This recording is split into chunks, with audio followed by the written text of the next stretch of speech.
Kamusta ka kapatid? Anong bagyo ang pinagdaraanan mo ngayon?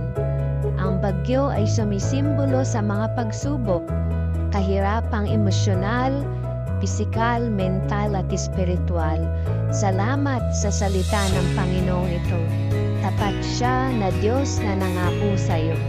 Patuloy ka lamang manalangin, lumapit, tumawag at magtiwala sa Kanya. Anumang pagsubok ang pinagdaraanan mo ngayon, gaano man kalakas ang bagyo ng buhay mo, magtiwala ka, isang araw, tutulungan ka ng Panginoon para makalabas sa mga pagsubok na yan.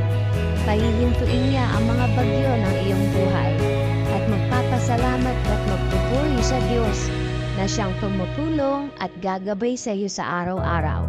Pagpalain ka nawa ng ating Poong May Kapal sa pangalan ni Jesus. Amen.